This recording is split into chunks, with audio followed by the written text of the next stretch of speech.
guys, and welcome back to the channel. I'm Michelle. And I'm Ken, and today we're here to review Strange Darling. Strange Darling. We just saw this one in the theaters last weekend, and we have some thoughts. But what we're going to do with this review is we're going to give you our initial thoughts. And because this movie does have a lot of spoiler aspects to it, if you really want to dig into it and talk about it, we're going to do a spoiler section to this review, and we don't always do that. So yeah.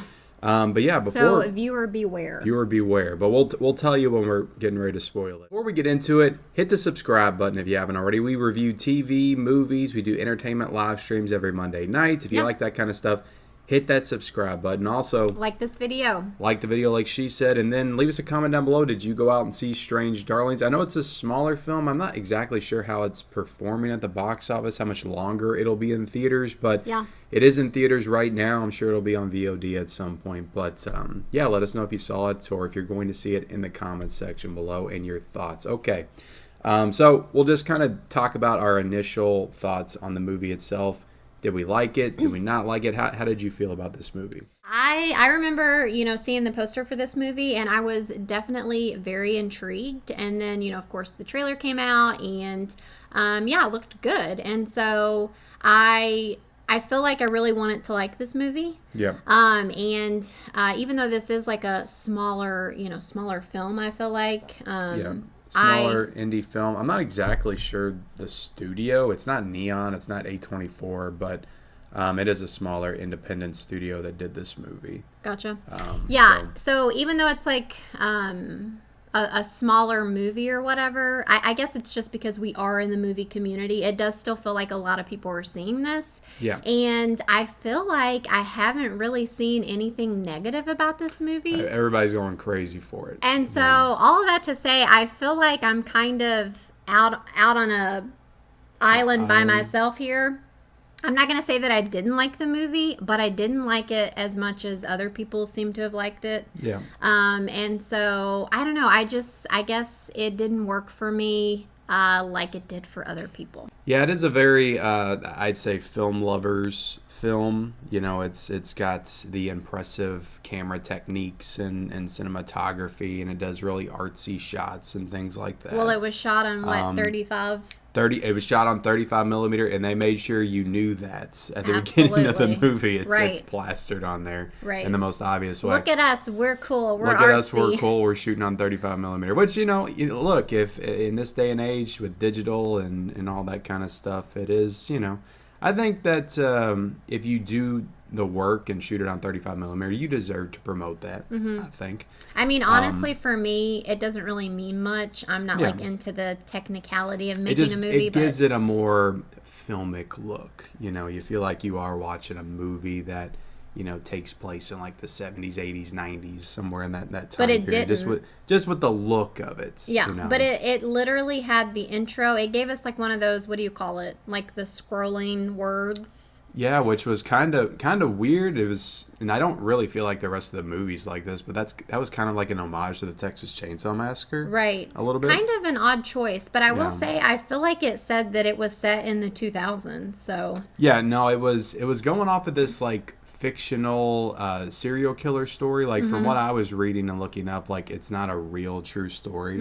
They were going off of this fictional story, which the same with the Texas Chainsaw Massacre. They want to make you believe that this thing that they're talking about is real when it's not real. So this movie kind of does the same thing with the opening. So yeah, but anyway, what did you think about this movie? I'm not sure. Wow, I'm surprised. I thought that you were going to be one of those like hype girls. No, this is a movie. Hype boys. I'm just very, sometimes with movies I gotta watch them a couple times, just to really dive into them. I liked it. I did like it. The more I thought about it, the more I feel like there's to dig into with this movie. We have had like a week to actually think about it. Yeah, we are shooting this like almost a full week after we saw it. So, and I'm kind of like you. I'm still processing the movie. I thought it was very, creative. I thought it was unique. They tell the story in a very, it's an odd choice to tell a story. It's not the first movie to tell the story like that,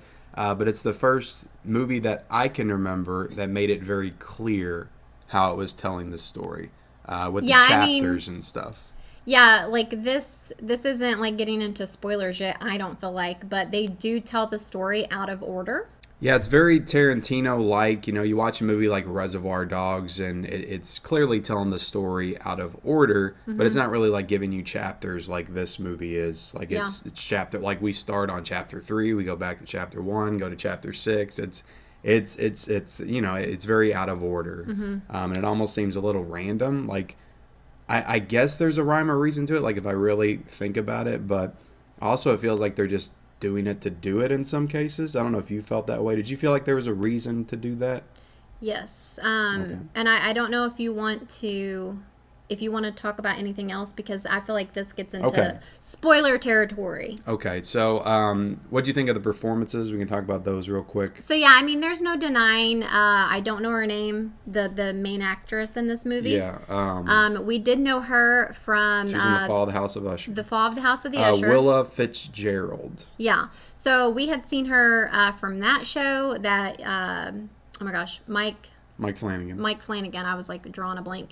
Netflix show. And she, I mean, I feel like she was a pretty big part of the show. And she. I actually thought she was really good in that show because Yeah. of how she played the older version of herself. Like she had the mannerisms of that actress, like so perfect. Yeah, I she thought was. she did it so well. Well, she was playing a younger version Yeah. of a character. Yeah. So yeah, she was good in that, and so knew her from that. But yeah, there's no denying that she did a fantastic job in this movie. Yeah. I'm not gonna say that she didn't. Yeah, I thought she was excellent. Yeah. So and then the guy.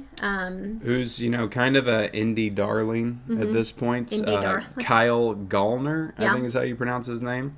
He's been in a lot of stuff. It's hard to remember. Like he just kind of shows up in things. Yeah, I mean, I definitely recognized him. Like you look on like VOD right now, Amazon Prime, Tubi or whatever. Like you'll find like 50 of his movies that have all come out Yeah. like the past 2 or 3 years. Like he's everywhere, like in the indie world. Yeah, and I mean, I'm not.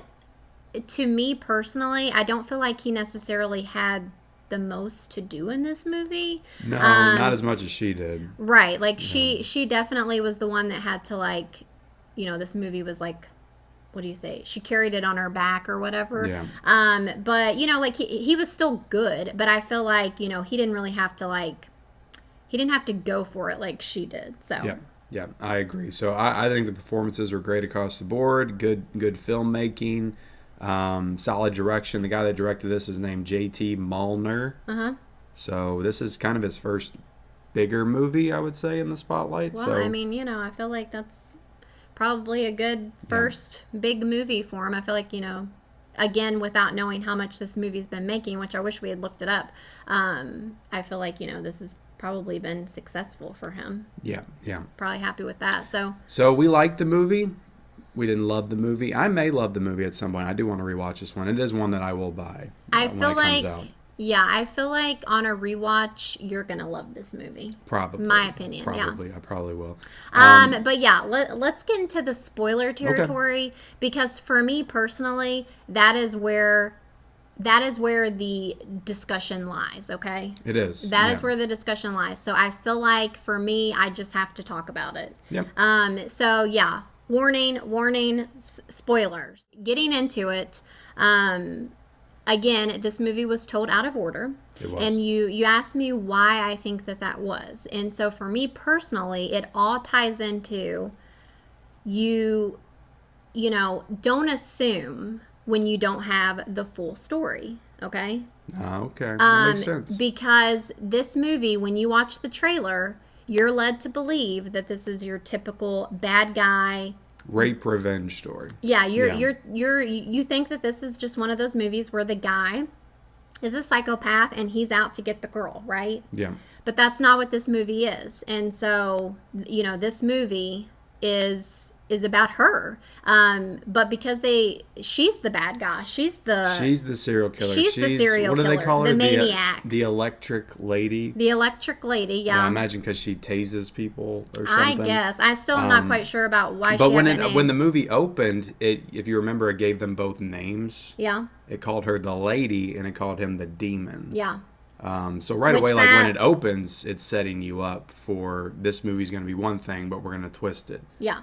Throughout. So that is why I feel like it was told out of story. It was definitely like, don't assume unless you have the full picture. And, you know, I feel like, you know, in the movie world, typically the guy is the bad guy and the girl is the victim. And so this was definitely like this is like the opposite of a Me Too, you know, right? Is that the movement? This is an opposite of that. It's, guess what, guys? The woman is the psycho, the killer, the villain. And so I'm definitely... Go ahead. It does play that up throughout the movie, just the way that it does certain things. Like everybody's always like, "Oh, what's wrong?" Or "Do you need any help?" Every interaction that this woman has, I feel like I say girl a lot still, but like we're women now, and it's hard for me to like. I always want to say girl, but she's a woman. But anyway. Yeah, like every interaction she has, it's like everyone assumes that she's the victim. You know, she's on the run. She's got blood on her. But not once does anyone think, except for one guy. Except for one guy, yeah. The policeman. No one thinks that she's the bad guy. They believe her. And so it's definitely an interesting take on it. I will give it that. But at the same time, I feel like it's kind of like, it's not like it's that original. It's just the opposite of what we're used to. So it's like, I don't really know if that, you know, I feel like that's why this movie has been so impactful or like explosive and like everybody's raving about it because it's like, oh, it was the girl. I think it's just everything like combined together. It's the unique way that they told the story, you know, jumping around, which if it works into the way that you're describing it with the themes of the movie, I think is actually kind of brilliant, you know, the way that they did that. Yeah. And then it's it's just the filmmaking and the performances and all that kind of combined together. The themes, the twist on what we're used to with the tropes of this genre. So. Right. Yeah, I don't know. And like I feel like it wasn't, even with them, you know, trying to kind of, I guess, shock you or be the opposite of what you think. I feel like it was, for me, it was obvious pretty early, though, that it was her. Yeah. Like, I remember, like, whispering in your ear. I think that they're trying to imply that it's her, not him. Yeah. And so... Well, you're always trying to look for, like, some kind of wrinkle and twist. Like, they can't just be telling the same story again, right? Well, I mean, like, there's they got to do, be though. something different. They do. I feel like people do tell the same stories over and over. They do, yeah. But, yeah, I don't know. I just... It does lead to a lot of... you know, if you're in this for the gore and the kills, like if you're a horror nut and stuff like that, I think that this movie does deliver on that. Yeah. You know, pretty well. It's not like a mile a minute, like gore and blood flying everywhere, but it's, I think it delivers where it counts. Like there's some pretty like gory, horrific moments like throughout. We are introduced, I feel like we have to talk about this. We are introduced to this old hippie couple. To me, this is the most memorable scene of the movie. Absolutely. I'll never forget the scene of him making their breakfast for the morning. Yeah, so we're at one point, you know, she comes upon a house, and it's this old man and woman, and, you know. Old hippies who turn out to be, what did she say they were? Survivalists of some kind? Yeah. Doomsday preppers.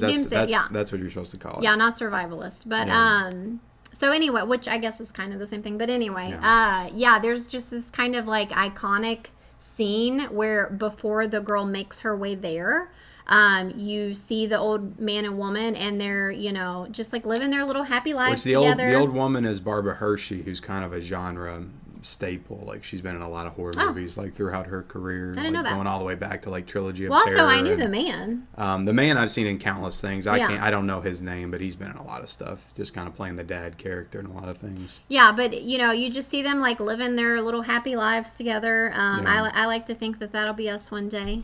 I don't know if I'm going to make the same breakfast or not. The breakfast starts off very delicious looking, and then it quickly evolves into one of the most disgusting things I've ever seen. Well, it's not that it was like body parts or something. It wasn't disgusting in that way. Like, it was just so much, and I'm like, damn, are they trying to like have heart attacks or something? We could do a whole spoiler review on the breakfast itself if we wanted to. Yeah, it was crazy, and definitely like a memorable scene. Yeah. But yeah, so I don't know. I just feel like all in all, I'm just not quite where everyone else seems to be with this movie. Yeah.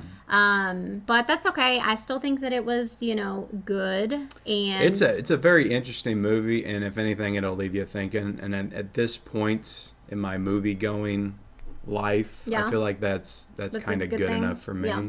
Mm-hmm. Even if I don't like love the movie, like I like an interesting experience, and this movie is at least an interesting experience. Are you ready to rate this sucker? Let's rate it. Okay, I'm gonna have you go first. I'm gonna give it a 3.5 out of 5, and I'm kind of even though I'm kind of conflicted, I'm just leaning on a 4 just because I do think there's a lot of interesting things about it. Mm-hmm.